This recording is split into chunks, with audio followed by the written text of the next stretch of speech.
大家好啊，我是戴红。现今的哺乳动物是千奇百怪，其中最知名、人气最高的几大类，咱基本都讲过了。接下来的时间，我打算把哺乳动物按它们所在的大类来进行一个汇总，来做一些长视频的介绍。今天呢，咱将把现存比较古老，也是和其他哺乳类亲缘关系比较远的一类哺乳动物——单孔目来说道一下哈。在不久前的白垩纪早期，泰诺棘齿兽也叫高脊鸭颌兽诞生了。这是一类体长约10厘米左右的小型动物，有着扁平的臼齿，可能是现今鸭嘴兽的祖先。后来到了大约1.05亿年至9660万年前，硬齿鸭嘴兽出现了，它们的体型已经达到了40到50厘米长。在白垩纪那个哺乳动物凄惨无比的年代，这个体型算是相当庞大。到了大约9900万到9600万年前，十字齿兽出现了，它们的体型可能能达到1米左右。十字齿兽的臼齿和硬齿鸭嘴兽很相似，可能都是杂食动物。后来在渐新世晚期至中新世晚期的澳洲生活着碗齿鸭嘴兽，它们和现今的鸭嘴兽更加相似，可能经常在水面觅食。然而和鸭嘴兽不同的是，成年的碗齿鸭嘴兽依然长有牙齿。然而悲剧的是，随着版本的更新，这些古代老兽们都记了。现今的单孔目依然有着特化的形态，兼具爬行动物、鸟类和其他哺乳动物的很多特征，像是一个究极缝合怪，而且其繁殖系统也是十分独特。如名字一般，单孔目动物泌尿、排便和生殖都通过一个泄殖腔来进行。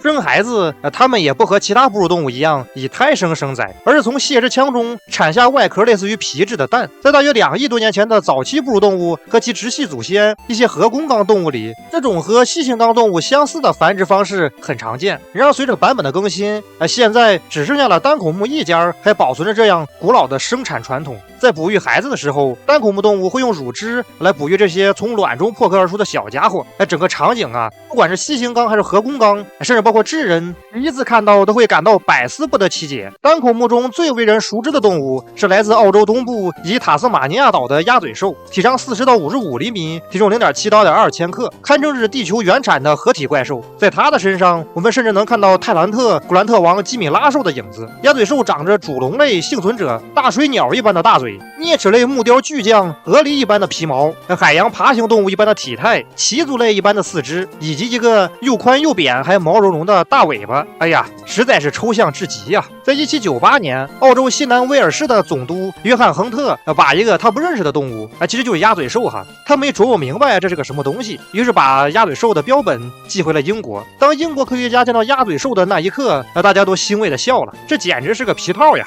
是怪兽，肯定是亨特特摄片看多了自己做的。只有一名动物学家名叫乔治肖，硬着头皮正式描述了一下鸭嘴兽。其实他自己心里也打鼓，因为这玩意儿太抽象了，很像是把一个巨大鸭子嘴缝在了河狸的脑袋上。后来经过了时间的检验，大家才发现，好家伙，原来这是个大自然的产物。鸭嘴兽抽象的地方还不止于此。作为一名毛茸茸可爱的哺乳动物，通过产卵生殖已经很特殊了，它哺乳的地方更是奇特。雌性鸭嘴兽的乳汁会直接通过毛孔顺着腹毛流出给幼崽吸食，而雄性鸭嘴兽更是重量级。可爱的外表之下还隐藏着一颗用毒的心，它的后足上长着角状毒具，可分泌毒性强大的毒液。鸭嘴兽的吻部和鸭子嘴还是有些不同，它的吻柔软而有弹性，没有鸭子喙那么坚硬，嘴上覆盖着一层如丝绒般光滑的表皮，体表长有浓密防水的毛。在陆地行走的时候，前肢的蹼可折回掌部，方便其挖洞。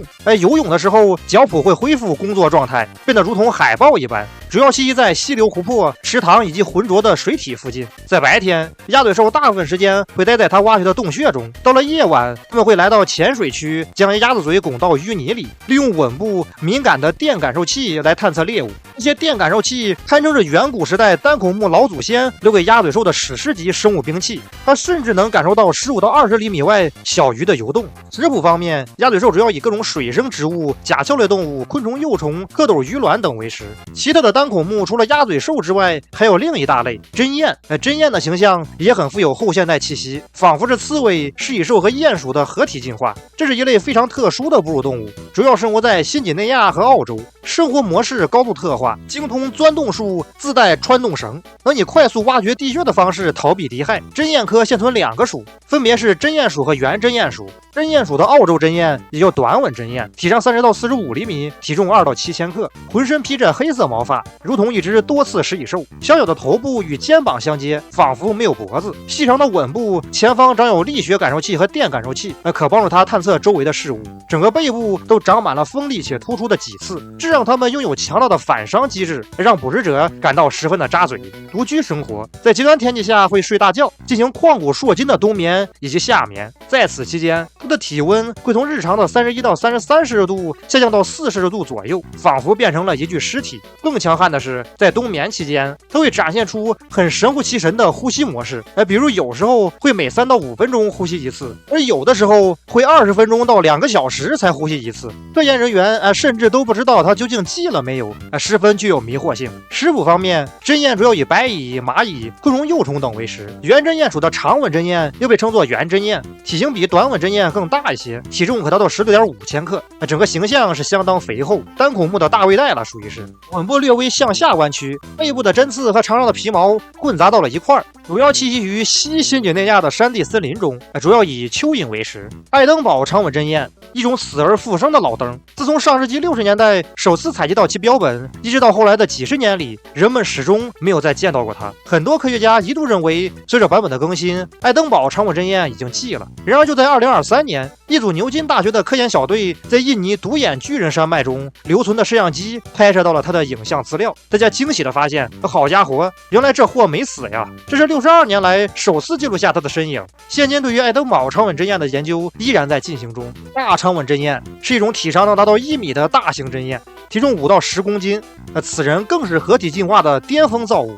向下弯曲的长吻能超过20厘米，和大食蚁兽如出一辙。虽然行动缓慢，但护甲并不低，背部和两侧覆盖了一层粗糙的黑色皮毛，上面长有锋利的白色脊刺。在遭遇干戈的时候，会使用肉弹战车把身体蜷缩成刺球状，让敌人无从下口，仿佛是穿山甲和刺猬的组合技。生育的时候会把卵生在洞穴中。雌性针鼹还会产生一个临时性带状结构来抚育和保护幼崽。有袋类是直呼内行啊！值得一提的是，它的这个袋子和有袋类的育儿袋并非同源器官，还是不太一样。没袋鼠袋熊那个袋子那么先进，而雄性针鼹的后足踝部内侧长着一个角状锯，这是连鸭嘴兽都不放过呀！既然合体，那就要全方位的组合，几乎算是要素齐全了。其实雌性针鼹一开始也有这个锯，不过随着年龄的增长，锯会消失，而雄性会保留终生。而且针鼹的角状锯无毒。食谱方面，大长吻针鼹会将长长的吻部探进土壤，让用长满刺的舌头捕食蚯蚓。除了蚯蚓之外，还会吃一些蠕虫、蜱虫等。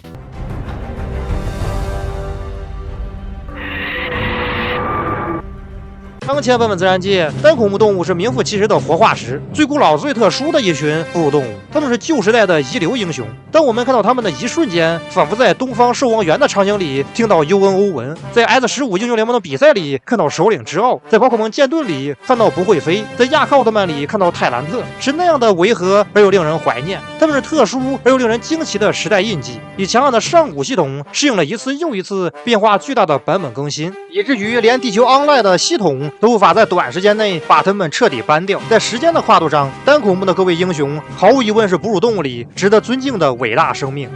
关于单孔目动物的介绍暂时告一段落，感谢大家观看。大家喜欢的话，希望能点个赞加关注。我是戴红，我们下期再见。